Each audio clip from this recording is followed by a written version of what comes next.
Salut, on est en mars, c'est déjà bien avancé et il est temps de faire le bilan de l'hiver. Alors, avant toute chose, moi c'est Anso, je suis une tricot-dépendante de l'Est de la France, plus particulièrement à côté de Metz, et on se retrouve normalement assez régulièrement, sauf depuis quelques semaines. Que te dire de plus? J'espère que tu vas bien et tu retrouveras en barre de description toutes les informations sur les patrons et modèles que je vais mentionner aujourd'hui, en sachant que mon Ravelry est à jour et donc tu as toutes mes fiches projets dessus. Alors aujourd'hui on se retrouve pour l'épisode un peu clôture de l'hiver. Tu sais que pour moi l'hiver c'est plutôt janvier-février et ça dépasse un petit peu sur mars, et j'avais fait durant les vlogs tricotesques d'hiver une vidéo avec mes ambitions pour cette saison. On va faire du coup le point dessus. Je suis pas souvent passée te voir durant les dernières semaines parce que la vie, mais voilà, je continue à tricoter et je prends mon courage à deux mains aujourd'hui pour revenir te voir. J'ai profité, voilà, je me mets devant la caméra. Alors, que s'est-il passé par rapport à ce qui était prévu? Je sais pas trop, je pense que je vais faire d'abord ce que j'avais prévu et ce que j'ai réalisé, ensuite là où c'est parti en cacahuète, et on va parler un peu de mes acquisitions de laine aussi à la fin de cet épisode. Voilà, alors j'ai repris ce que j'avais annoncé au départ, et donc j'ai réalisé quelques-unes de ces envies. Je t'avais annoncé parmi mes envies d'hiver que je voulais tricoter la paire de chaussettes Starry Night Socks de Krupa Knits, et je peux t'annoncer, et tu le sais normalement si tu me suis sur Instagram, je sais pas si normalement je t'en ai parlé ici mais je suis pas trop sûre, elles sont terminées. Je t'en montre qu'une seule. La deuxième est là. T'as bien la preuve que j'ai fait les deux. Voilà. Hop. Voilà. Donc, cette paire de chaussettes-là, elle est terminée. C'était annoncé, c'est fini. Et c'est la première paire de chaussettes que j'ai terminée pour cette année. J'avais annoncé aussi que je voulais faire la paire de chaussettes Corazones Socks. Et comme tu le sais, elle est faite également. Je te montre la deuxième. Voilà. Les deux sont faites, les fils sont rentrés, il n'y a plus que les photos à faire pour Instagram. Elles sont terminées. Les cœurs, c'est moi qui ai choisi de les faire au hasard. Je les ai remplis au hasard, tout simplement. J'ai légèrement modifié le patron parce que la bande ici là ne me plaisait pas du tout. Donc sur la première, j'ai fait un duplicate stitch pour recouvrir les mailles qui ne me plaisaient pas, pour faire cette ligne voilà, avec la couleur contrastante. Je trouve que c'est plus joli comme ça. Et voilà, sachant que j'ai 72 mailles pour la partie haute, 64 mailles sur la partie basse. Voilà, je trouve que la partie explicative pour ce motif-là, elle est pas hyper claire dans le patron. Mais voilà, moi j'adore ce motif. Les couleurs, les laines que j'ai utilisées pour faire cette chaussette, voile de nébuleuse pour la partie rose de chez Les Petites Potions de Deborah, et le bleu c'est de la Malabrigo Road of the Whales, la route des baleines. Voilà. Je t'ai pas dit pour la Krupa Knits, du coup, les couleurs que j'ai utilisées, la blanche de Weta traditionnelle, et pour le bleu, c'est signature j'arrive plus à le prononcer. War Spinner, je sais pas, quelque chose. Coloris spéciaux de Noël, et c'est le coloris Silent Night. Voilà. Donc au niveau de mes ambitions chaussettes, elles étaient accomplies par rapport à ce que j'avais décidé en hiver, enfin sur mon planning de chaussettes. Donc très bien. J'avais parlé de vouloir faire des guêtres. C'est le passage, enfin ça a été complètement oublié. Il y a eu un passage avec peut-être des mitaines, enfin des arm warmers, pour faire chaud au niveau des manches, etc. Je vais pas m'étendre plus là-dessus, mais en tout cas le projet a été abandonné et j'en ai pas du tout fait. Je voulais avancer et commencer le Winter Soul de Adorable Knits. Tu sais, je t'en parle depuis des mois et des mois. Je ne l'ai pas commencé. Voilà. Et c'est tout ce que je voulais faire sur les projets en termes de tricot. Ça, c'était vraiment ce que j'avais identifié. En termes de mes avancées sur mes encours, parce que l'un de mes objectifs, c'était de terminer un certain nombre de mes encours parce que je ne supportais plus d'en avoir autant. Je n'ai absolument pas avancé sur ma couverture. Voilà, c'est annoncé. Je n'ai absolument pas avancé sur ma couverture. Je n'ai pas terminé mon West. C'est dans mes objectifs entre mars et avril de terminer le West. Et par contre, eh ben tu le sais, hein, dans mes objectifs, j'avais de terminer ce pull, cette merveille de la technologie, ce pull de Green Hermex, le Knit Pearl Repeat, pour aller à Bredslane, et je l'ai terminé, ce qui explique que ça m'a pris un peu de temps parce que j'ai découvert que faire des manches, c'était très très long. Voilà. Il y a aussi d'autres explications sur le fait que j'ai pas avancé ou que j'ai pas fait l'autre suite, mais voilà. Donc il est terminé, je te l'ai déjà montré. La laine, c'est de la Hillsback Fabric, je le prononce très très mal, c'est sur ma fiche projet Ravelry, que tu as en barre de description. J'adore ce pull, j'ai adoré le porter pendant le Knit and Clutch, et je suis déjà sortie plusieurs fois avec en ville. Pour l'instant, je peux encore le mettre parce qu'il fait encore un peu frais, et je l'adore. On est sur une laine rustique, ça ne pique pas, c'est pas hyper doux non plus, hein. Voilà, mais ça va. Pour moi, j'ai pas de problème là-dessus. Et au niveau du contrastant, le blanc, c'est de la laine de la ferme du Beau, et pour de la laine rustique, elle est incroyablement douce. Sur le coup, elle est très très très douce par rapport à la laine rouge. Voilà, donc je te recommande, si tu cherches une laine rustique de très bonne qualité et douce, la ferme du Beau fait un travail exceptionnel. Je sais qu'on m'a fait la réflexion du coup peut-être de montrer un peu plus les tricots, donc je te montre un peu plus. Désolée, j'ai pas trop le réflexe encore. Donc sur le modèle du Knit Pearl Repeat, moi j'ai fait la taille E, la taille 5. Voilà. Qu'est-ce que j'ai fait comme modification? Je l'ai rallongé. Je l'ai rallongé parce que sinon il était un peu court et moi je voulais pas qu'on voit mes fesses quand je me penche en avant. Je fais 1m71, hein, donc je suis un peu grande. Tout est relatif, mais voilà. En termes de taille, je le trouve vraiment parfait. Pareil, les manches, j'ai dû les raccourcir parce que ce qui était prévu initialement, alors à moins que j'ai mal compris, parce que tu sais, c'est toujours cette histoire de faites des diminutions tous les X rangs. Alors, est-ce que le rang de diminution est compris à l'intérieur ou pas? C'est jamais hyper clair. Donc, quand j'ai eu terminé les diminutions, j'avais pas encore terminé complètement ce qu'il fallait faire et ma manche m'arrivait déjà à la moitié de la main.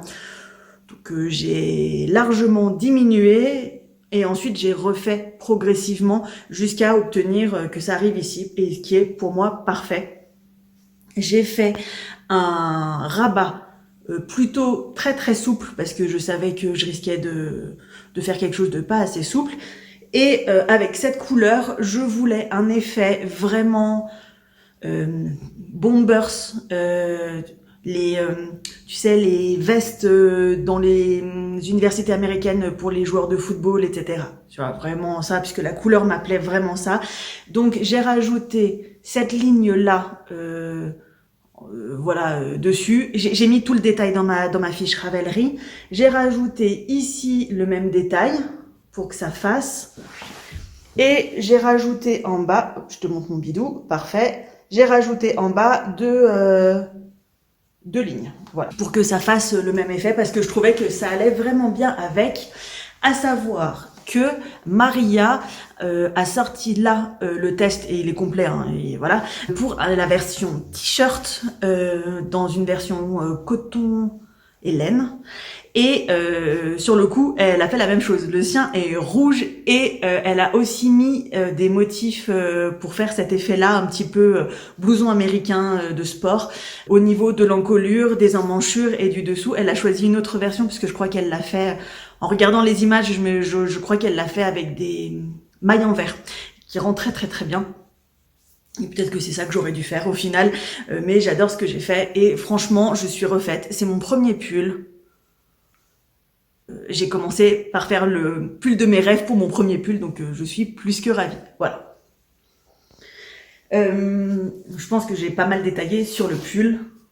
Il y a d'autres vidéos dessus de toute façon, voilà. Au niveau donc des choses qui étaient hors tricot, donc je voulais avancer sur ma broderie renard. J'ai pas beaucoup avancé ces dernières semaines. Au final, ces dernières semaines, j'ai quasi pas fait de broderie et j'ai quasi pas fait de filage non plus, donc je n'ai pas terminé. C'est pas grave. Je vais continuer d'avancer, même si c'est pas 2 saisons.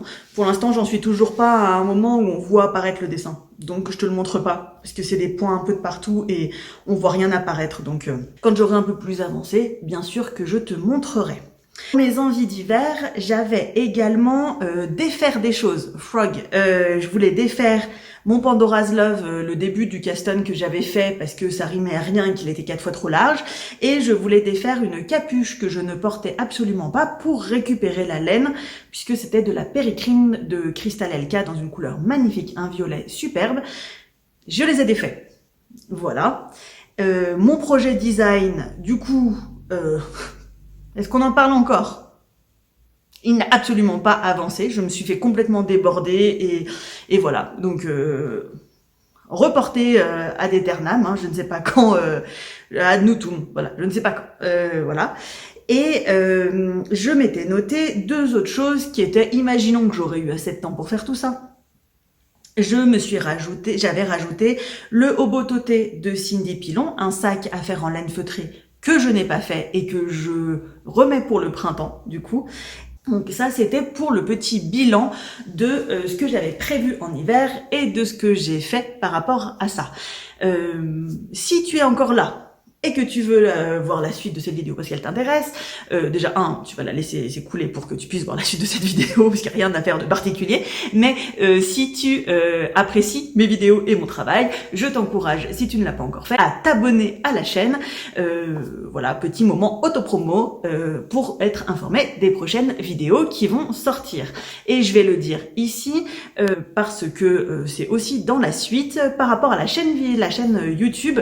Dans cet hiver, on a eu les vlogs tricotesques au mois de janvier. C'est un exercice que j'ai adoré faire, même si j'ai explosé en vol avant la toute fin des épisodes. Et je remets ça pour le printemps. Donc, ça sera pendant le mois d'avril, je te l'annonce, hein, dans 10 jours. Je m'y prends grave à l'avance comparé à la dernière fois, puisque la dernière fois, j'ai prévu de le faire genre 3 jours avant, je crois. Donc là, tout le mois d'avril, du coup, tu vas me retrouver beaucoup plus régulièrement, plusieurs fois par semaine, normalement. Je n'ai absolument pas prévu ni de calendrier, ni qu'est-ce que je vais faire, etc. Je pense qu'on sera sur un mix de vlogs et sur un mix de petites capsules. Comme pour le mois de janvier, c'était assez cool. Donc voilà, comme ça c'est annoncé. Et en même temps, je vais en profiter pour faire le bilan de ce qui s'est passé en janvier. Et je n'ai absolument pas regardé les chiffres. Mais je sais que vous avez été quand même vachement plus nombreuses que ce que je pensais à suivre et que ça a généré des abonnements. Donc bienvenue à toutes les nouvelles personnes qui nous ont rejoints. Et c'était vraiment, vraiment chouette comme exercice. Donc je refais. Tout simplement. Donc ça sera les carnets tricotesques de printemps. Voilà. Qu'est-ce que je voulais t'annoncer de plus? Par rapport à la chaîne YouTube, on en est là. D'ailleurs, on se rapproche très très grandement des 400 abonnés, ce qui n'est pas grand-chose et que je reste une toute petite chaîne, mais ce qui est genre juste énorme pour moi. Donc merci infiniment à vous toutes, à toi de me regarder, de laisser des commentaires, de laisser des petits likes, ça me fait toujours très très chaud au cœur et tu sais que je réponds à tous les messages, que ce soit sur Instagram, sur Ravelry ou derrière sous la vidéo. Donc si tu peux me laisser un commentaire, laisse-moi un commentaire, ça me fait plaisir. L'algorithme, il aime ça, moi j'aime ça, moi je te réponds. Et dis-moi ce que tu es en train de tricoter en ce moment, ou quelle est ton envie du printemps. Est-ce que tu vas aller à des salons pour le printemps, par exemple, des salons laineux? Ça m'intéresse, dis-moi, ça me fera plaisir de savoir. Et je serai ravie, soit de faire ta connaissance, soit de te répondre, parce qu'on discute un petit peu. Voilà, fin du moment autopromo. Maintenant, qu'est-ce que je voulais te parler? Alors, t'as vu ce que j'ai fait par rapport à ce que j'avais prévu. Je pense que c'est parti en cacahuète à 2 reprises. La première, quand Emeline a sorti, donc Emeline de Stitch & Bee, a sorti son appel au test pour la robe Estellas. Je n'avais pas prévu de tricoter une robe et je pense que c'est là que ça a été le début de la fin. Parce que et ben du coup je me suis inscrite au test sur un coup de tête parce que pourquoi pas, j'avais un plan très strict de qu'est-ce que je voulais faire et donc pourquoi respecter pourquoi respecter, faisons-nous plaisir et voilà, je me penche parce que ça fait 3 fois que je fais tomber mon projet. Tu te rappelles ou pas, mais en tout cas ça a été longuement un sujet de discussion, quelles sont les couleurs que vous préférez sur Instagram, etc. Parce que j'ai longuement hésité par rapport à cette robe et pour au final ne absolument pas suivre ce que vous vouliez, puisque vous vouliez la rouge, qui est sublime, la cabane du renard l'a faite en rouge de cette couleur-là, sublime. Je pensais que ça serait flashy et que je n'oserais pas la porter, et donc j'ai choisi finalement la version violette. Et ben elle est terminée. Voilà, tu le sais pas, tu le sais sur Instagram, mais si tu me suis pas sur Instagram, tu ne le sais pas, elle est terminée cette robe. Voilà, la voici. Hop là. La voilà. Dans cette couleur sublime, je l'adore. Donc c'est la robe Estelas et donc tu comprends pourquoi est-ce que j'ai pas pu tricoter d'autres trucs parce que j'ai tricoté une robe. Voilà, tout simplement. Où est-ce qu'on en est par rapport à cette robe? Le bas de la robe n'est pas bloqué. J'avais fait un pré-blocage avant pour savoir où est-ce que je voulais qu'elle s'arrête puisque c'est une robe qui est relativement courte. Et je voulais être sûre d'avoir assez de laine. J'ai utilisé pour faire cette robe de la Albertine de Dererum Natura coloris figue pour la base fingering et le coloris prune de son mohair qui est très très très doux parce qu'il contient aussi du mérinos, son mohair. Donc voilà, le mohair prune pour la partie mohair. Donc cette robe, elle se tricote beaucoup plus vite que prévu parce qu'elle se tricote en 8. Donc ça va très vite, mais ça reste quand même une robe, donc c'est quand même long. Les manches, c'était long. Voilà, il y a plusieurs solutions au niveau des manches, proches du corps, plutôt évasées. Moi j'ai fait plutôt évasé. Tu as des manches ballons aussi, c'est bouffante au niveau du poignet. Tu peux faire ça aussi, c'est marqué à l'intérieur. La robe est prévue avec une partie augmentation au niveau des hanches ou pas, suivant ce que tu préfères. Et voilà. Donc, je l'ai longuement rallongée parce qu'apparemment, je suis imposante du postérieur. Mon auguste fessier va prendre la place. Ce qui fait que du coup, ça faisait une robe qui était relativement courte si je m'étais arrêtée avec les dimensions initiales programmées en termes de laine. Tellement courte que si je levais le bras, vous voyez ma culotte. Donc, comme ce sont les limites de ma décence, je considère que si je veux une robe, je souhaite qu'il y ait du tissu entre le siège et mon postérieur. Voilà, c'est ma limite. Du coup, je l'ai rallongée et je suis allée juste jusqu'au bout de la bobine de ma pelote, tout simplement. Et voilà, elle est sublime. Elle est relativement transparente. Pourquoi? Déjà, parce que je tricotais en 8, donc elle est très déjaugée, mais surtout parce que le mohair que j'ai utilisé n'est pas du tout le mohair recommandé. Le mohair qui est recommandé est beaucoup plus épais et beaucoup plus touffu, et donc les versions qui ont été faites avec le mohair recommandé sont beaucoup moins transparentes. Mais elle me va très bien, et avec un body en dessous, un collant, un débardeur, ce que tu veux, ça fera très très bien le job. Voilà. La couleur est sublime. La couleur est sublime. Voilà. C'est la première fois que je fais une robe, un ouvrage de cette ampleur, en tricoté, en mohair et fingering, etc. C'est aussi un peu ma première fois. Voilà. Première fois que je fais des mers de jersey comme ça. C'était long. Mais heureusement, Buffy contre les vampires était avec moi puisque je me suis fait la saga complète, les 5 saisons de Buffy contre les vampires. Et là, je suis en train d'enchaîner avec les Stargate SG1. Donc, c'est bon, j'ai trouvé de quoi m'occuper. Et c'est passé relativement plus vite que ça. Donc, je l'ai terminé dans les temps par rapport au moment où elle est sortie, puisque le test se terminait le 8 mars. Donc, je l'ai terminé pour le 8 mars. Et du coup, le modèle est déjà sorti. Il est sorti le 1er mars. Donc voilà, il est déjà disponible. Et voilà, à porter, c'est hyper léger. C'est hyper doux. Et c'est hyper léger parce que au final, j'ai 250 grammes. Ça fait pas long. J'ai 250 grammes de fingering. Et je dois avoir 100 grammes de mohair. Donc c'est extrêmement léger à porter, très très agréable. Quand je l'ai essayé, je ne voulais plus l'enlever, tout simplement. Voilà, donc il faut que je bloque la fin pour pouvoir la mettre, tout simplement. Ça, c'est la première raison pour laquelle c'est parti en cacahuète cet hiver, et je n'ai pas du coup respecté ce que je pouvais faire, parce que t'imagines bien que si je suis en train de tricoter ça, j'ai pas de temps pour tricoter autre chose. La logique du temps quand même si j'ai beaucoup de temps de tricot, il y a quand même une logique. L'autre raison pour laquelle c'est parti en cacahuète, c'est que je me suis inscrite au Sock Madness. Voilà, c'était pas prévu, je voulais pas, finalement je voulais, je savais pas, etc. Et puis les copines m'ont ambiancé pour le faire. Alors le Sock Madness, qu'est-ce que c'est? C'est une compétition pour faire des chaussettes techniques, très jolies, voilà. Et on a un temps limité pour le faire, avec des recommandations pour les différents patrons, etc. C'est des modèles qui sont gratuits lors de la compétition pour les compétitrices. Il n'y a pas beaucoup d'hommes, hein, donc je parle au féminin. Tu le sais, hein, genre à la majorité de ce qui est dans la composante, donc voilà, pour les compétitrices.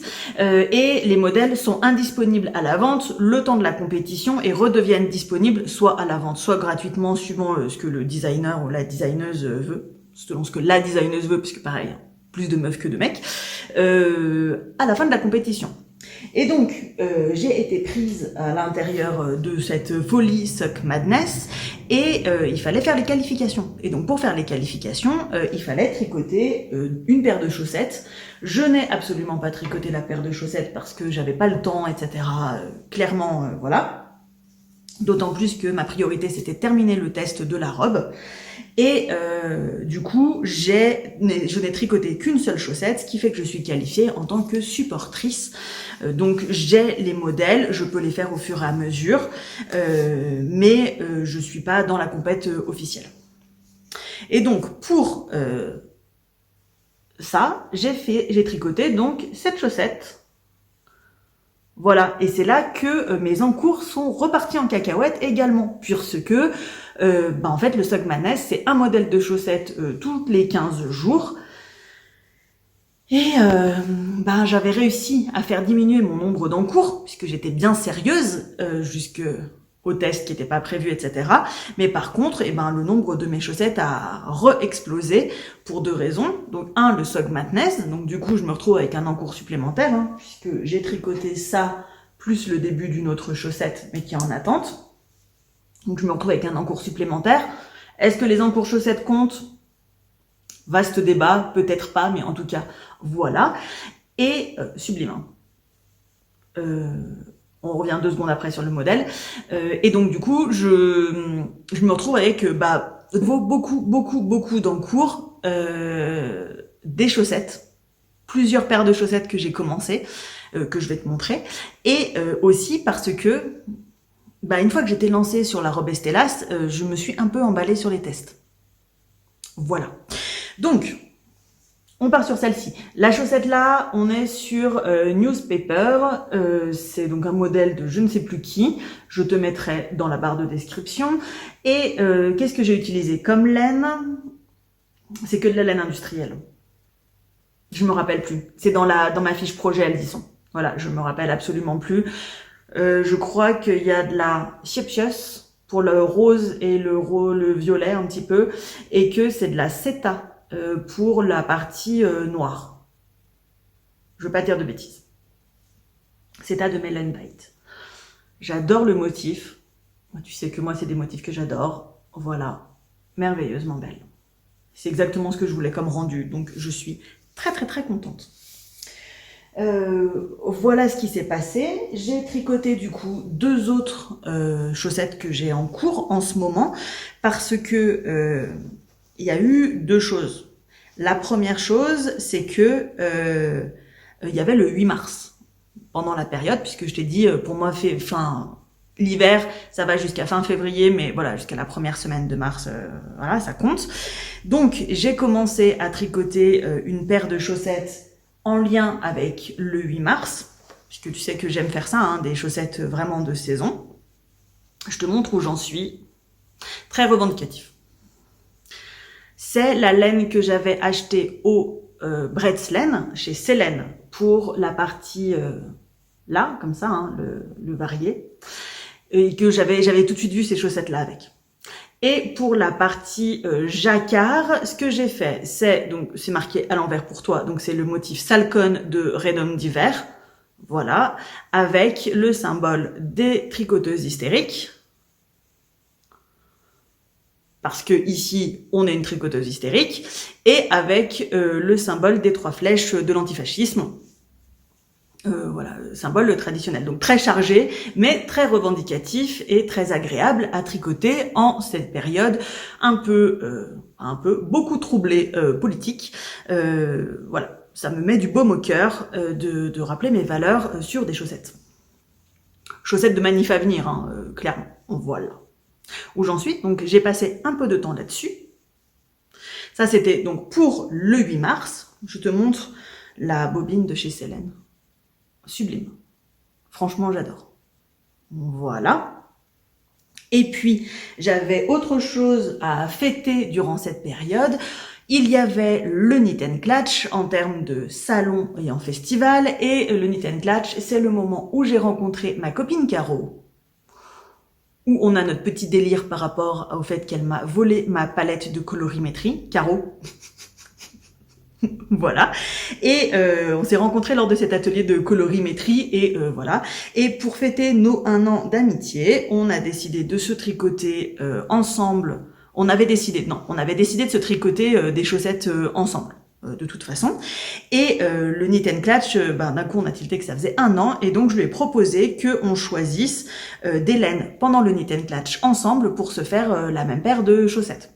Donc voici les laines qu'on a choisies. Ce sont des laines de chez Une Louve dans les Bois, coloris Petite Griotte et coloris Ruby, qu'on s'est partagé. Et voici le modèle qu'on est en train de faire. Alors Caro est bien plus avancée que moi. C'est le modèle Lilac Socks de Alex Bird. Et si tu as l'impression que les floats sont sur le devant, c'est parce que c'est exactement ça. C'est un motif de travail de couleur façon estonienne. Moi, j'avais complètement craqué sur ce modèle et Caro a décidé de me suivre dans mon idée. Donc très très bien. Et quand j'ai vu les écheveaux, voilà, j'ai su que moi je voulais mes fleurs dans ce motif-là. Je le savais et que ça allait complètement matcher. Et j'adore. Voilà. La chaussette de Caro est encore plus jolie puisqu'elle est plus avancée. Donc voilà, j'ai tricoté ces choses-là et donc forcément, tu sais que j'aime pas trop avoir d'encours, mais bah là, c'est l'occasion qui fait le larron, hein, en bonne vieille daronne sans enfant, mes expressions, voilà. Où bah voilà, je castonne pour les grands événements parce que j'aime ça. Donc il y avait, je me retrouve avec une chaussette du 8 mars et une chaussette en plus qui n'était pas prévue, enfin la chaussette d'anniversaire, voilà, plus celle du Sock Madness. Donc mon nombre d'encours re-explose. Voilà où on en est aujourd'hui. Sur mes aiguilles, j'ai un autre ouvrage, puisque je t'ai dit que j'avais postulé à tout un tas de tests, mais ça, on en reparlera assez prochainement, parce que bah, ça fera partie de mes envies de printemps. À un moment, soyons honnêtes, je vais les mettre dans les envies de printemps, parce que ça sera tricoté pendant le printemps, quoi qu'il arrive. Donc voilà, il va venir dessus, enfin tu vas voir apparaître, donc là je l'ai déjà castonne, c'est la finette Ma Chérie de Le Style Knitting, Florence, que je teste d'ailleurs en post-sortie de patron, puisque le patron est déjà sorti et j'ai complètement flashé dessus. La version de la Miss Knitter de Karine, elle était magnifique. J'ai complètement flashé dessus et quand elle a sorti le patron, en fait, il y avait un certain nombre de tailles qui n'avaient pas été testées. J'ai postulé, j'ai été prise, donc je suis en train d'avancer dessus et je vais la terminer début avril parce que le test est à rendre pour début avril. Le patron existe déjà, hein, donc tu peux déjà te le fournir. Je te mets une photo ici. Voilà. À venir, il va y avoir un béret aussi que j'ai découvert pendant le Knit and Clutch parce que je cherchais un béret depuis longtemps et c'est un béret de chez CKL qui est en test aussi. Je te mettrai une photo ici. Je sais pas quand est-ce qu'il va sortir, qui se fait avec un DK plus une mohair et le mohair, je l'ai acheté chez Freehalen. Mais j'hésite encore sur la base pour la DK. Est-ce que je le fais en sombre? Est-ce que je le fais en clair? Je ne sais pas. Voilà. Et le troisième... Non, j'ai 4 tests en fait à venir. Le troisième test, c'est la jupe Ombelle de Emmeline Stitch Bee aussi, que je vais faire en matière végétale. Donc là, j'ai commencé pareil à faire des échantillons pour voir, parce qu'elle n'est pas du tout prévue pour ça. C'est une jupe à aisance quasi négative, enfin non, négative d'ailleurs, donc il faut quelque chose d'ultra stretch. Donc du coup, du végétal, ça ne va carrément pas. Mais moi, je la veux en végétal, donc du coup, je vais la tester en version végétale. Et j'ai déjà commencé à faire mes calculs pour voir quelle taille je devais faire, puisque bah, c'est moins extensible que de la laine, tout simplement. Voilà. Et puis le dernier test pour lequel j'ai postulé, c'est Maria Erdmann. J'ai été prise d'ailleurs. Maria Erdmann, donc à qui nous devons le Knit Purl Repeat, et dont j'adore le travail puisque j'avais testé les Midsommar Socks pour elle, qui sort le patron Spectrum, qui est un pull avec du jacquard. Je te mets la photo ici aussi. Voilà, qui est un pull avec du jacquard, et j'ai été retenue pour la version manche courte. Et je pense que je vais tester sur la version manche courte, parce que c'est quand même en déca, donc un t-shirt en déca, j'ai un peu du mal à concevoir l'intérêt. Mais pourquoi pas, sachant que tu peux le faire en fingering tant que tu as l'échantillon. Je vais le faire, enfin, voilà, je vais m'arrêter où c'est marqué dans le modèle pour avoir le bon grammage, etc. Mais en fait, juste après, je déferai pour continuer, pour faire des manches longues. Tout simplement pour avoir un autre pull en déca, puisque j'ai complètement aussi flashé sur son modèle. J'adore son travail. Voilà. Donc c'est à ce moment-là que c'est parti en couille. Ce qui fait que du coup, pour les envies de printemps, on en reparlera, il va falloir que je me penche un peu plus là-dessus, parce qu'il y a tout un tas de trucs que je voulais avancer, que je ne peux pas avancer. Je me suis engagée, j'avais dit plus jamais de test. Je me fatigue, voilà. Et donc, tu peux voir que cet hiver a été quand même relativement tricotesque, mine de rien, même si je ne suis pas passée devant la caméra. Voilà, si je dois faire un bilan, histoire de conclure cette vidéo, j'avais pas mal d'envie et au final, il y en a plutôt beaucoup que j'ai respecté, même si je suis un peu partie dans tous les sens parce que j'ai envie de suivre mon cœur et donc j'ai pas, même si j'ai un plan, et ben voilà, j'ai envie de tricoter pour le pur fun et le plaisir, donc voilà. Je regrette absolument pas, ça m'a emmené dans des chemins que je n'aurais pas vu au départ. Et voilà, je pense que c'est à peu près tout ce que je peux dire. Juste, bah voilà, mon taux d'encours est en train d'exploser, donc il va vraiment falloir que je réussisse à structurer un peu ça pour clôturer au fur et à mesure. Même si les encours chaussettes ne comptent pas, et les encours couverture non plus, je n'ai que 3 encours au final. Oui. Je réfléchis, 1, 2, oui. 3 encours, si les 2 autres ne comptent pas. Voilà, je me rends compte que je t'avais dit que je voulais parler acquisition de laine aussi. Je fais le défi 2036 de Le Chat Capuche, 2026 pardon, de Le Chat Capuche pour faire diminuer mon stash, puisque mon stash est totalement déraisonnable par rapport au nombre d'années de tricot que j'ai, puisque j'ai à peine 1 an et demi de tricot derrière moi. Et l'année, elle a commencé fort en fait parce que il y a eu très rapidement 2 salons laineux. Je pense qu'a priori, ça sera même peut-être les seuls auxquels je vais participer, puisque je dis des mensonges. Puisqu'à la fin de l'année, j'aimerais aller à Felletin et il y a Exceptiolaine aussi, donc voilà. Mais d'ici là, il y aura pas d'autres salons et j'ai craqué en restant raisonnable quand même. Bref, tout ça pour dire que au lieu d'être à moins 2026, je suis à plus 2000 et quelques grammes. Parce que voilà, j'ai beau tricoter, etc. J'ai quand même acquis beaucoup de choses. Qu'il y a eu des promos en début d'année chez Dererum Natura, que j'achète la laine de chez Dererum Natura en promotion uniquement, et que j'ai pris de la Antigone parce que j'aime la Antigone plus que tout, et du coup j'ai pris 1 ou 2 quantités t-shirts, et que y a eu des promos chez Filati aussi sur ma laine préférée de chaussettes. Tu le sais, c'est la Vintage Sock, donc j'ai fait un petit plein aussi, puisque elle est quand même pas donnée de base, donc j'ai profité de la réduction dessus. Ce qui fait que mon stash a explosé. De plus, voilà. Je vais rien dire de plus. J'attends de voir sur les prochains mois pour voir comment ça va diminuer, sachant que comment je compte au niveau du 2026 grammes, quand ça rentre, ça rentre. Et pour que ça sorte, il faut que l'ouvrage soit terminé. Donc, quand j'aurai terminé le Ouest, l'intégralité sera déduite. Quand j'aurai terminé les paires de chaussettes, l'intégralité sera déduite. Donc voilà, on va avancer comme ça. Et puis voilà, je pense que pour une première vidéo, là j'ai 36 minutes, donc ça va faire un petit peu moins. Ça fait déjà pas mal pour un retour. J'espère que toi, tes mois d'hiver se sont bien passés. J'ai très hâte de te retrouver pour les journaux tricotesques de printemps et de te retrouver d'une manière générale. Je retrouve la motivation et j'arrive à ressortir un petit peu de ma grotte, donc je suis très contente. Et je te dis à tout bientôt. Salut!